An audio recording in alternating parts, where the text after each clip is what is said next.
My name's Angelo, and welcome to We Want Picks. Every single week, we break down full UFC fight cards. We give you our bets, we give you our picks, and we give you our fantasy plays. So make sure you like this video and subscribe to the channel so you don't miss any of our content. And this video is brought to you by BETU Play to Earn. It is the world's first play to earn sports and esports betting game. Check it out now at betuearn.com. That's bet, the letter U, earn.com. Next up, at UFC 272, we have Tim Elliott versus Tagir Ulanbekov. Tim Elliott is 17-12.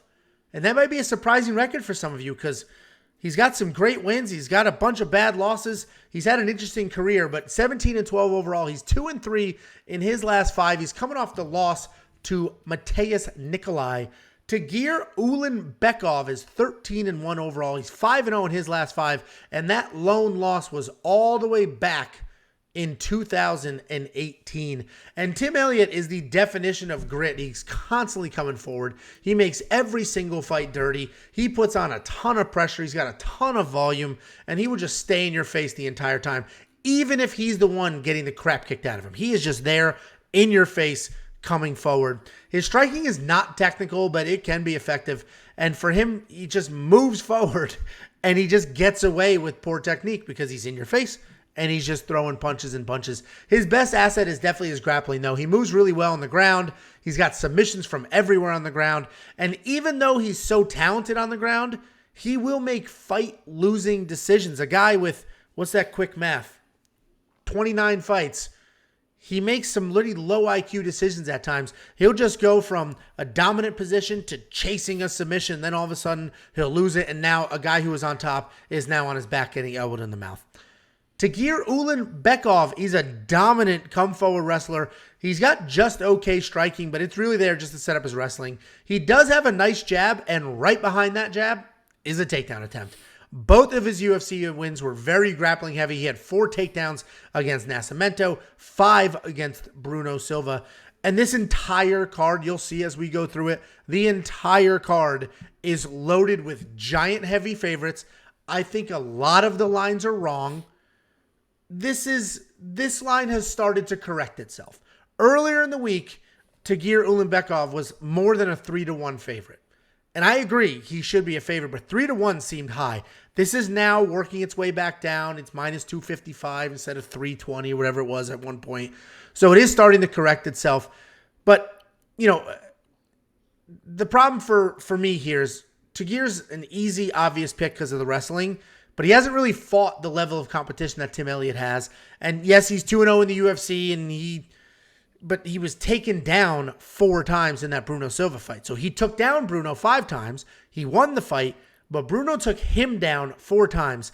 And if Tim Elliott is taking you down, and Tim Elliott's in your face and smothering and constantly coming forward, he can have some of that same success, and he could also make this a dirty fight and potentially steal it out from underneath him. So no way do I think Tagir is like a 100% lock. I do have him winning. I do think that styles make fights, and I think his ability to come forward, string together a ton of takedowns, I think he gets it done. Listen, Tim's a vet, but look at that. I mean, he's got 12 losses, and not all of those losses are against phenomenal competition. Yeah, well, I actually saw a meme that said everybody in the world is, not everybody, most people in the world are undefeated in professional boxing because you never fought, you never lost. Anyway, Tim Elliott, 12 losses. I see him having a 13th loss at the end of the night. I'm not 1,000% sure that Tagir is going to win, but I do have him in a parlay with Umar Nurmagomedov. I just went heavy wrestlers. I smashed them together, and I got some decent odds there. So I did do that. What do you think? Yeah, I think that the obvious play is Tagir in this matchup. It's probably going to be a wrestling match, and someone asked in the chat who's the better wrestler. I think Tagir is going to be the better wrestler. But as you kind of alluded as well, he'll lose scrambles. I mean, he will just flat out lose scrambles and end up in a bad position where he has to kind of scramble himself to get back.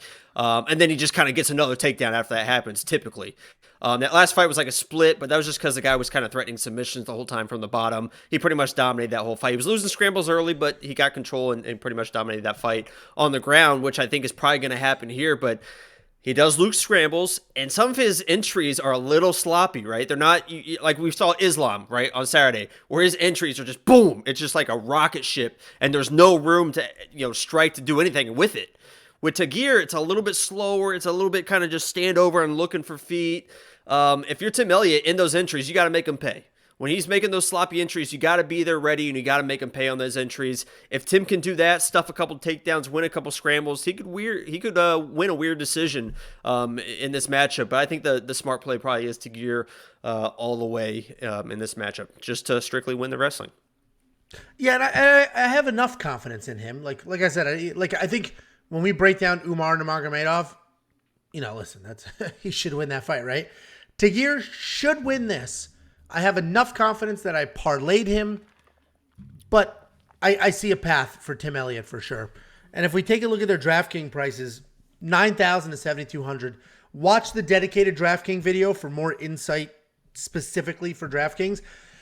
But $9,000, I mean, he gets takedowns. He's got control time. He's definitely worth the $9,000 if you think he wrestles his way to a win.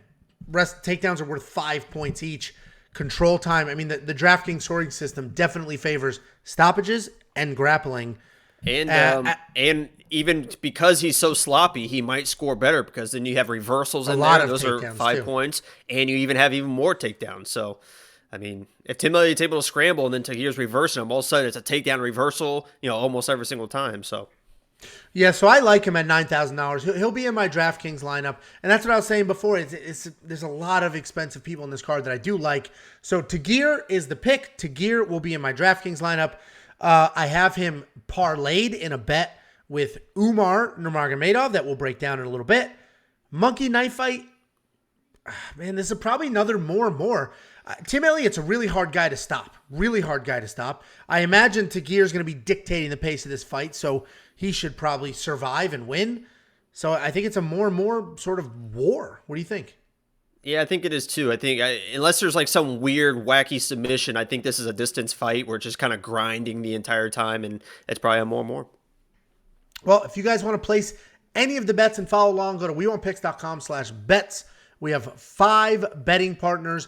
Jump in, make a deposit with any one of them, and I will send you $50 as a thank you. Cash App, PayPal, Venmo, $50 as a thank you. And if you sign up for all of them, I'll pay you for all of them. So that's $250, and all you need to do is go to WeWantPicks.com/bets, sign up, make deposits, let me know, and you'll get your free money.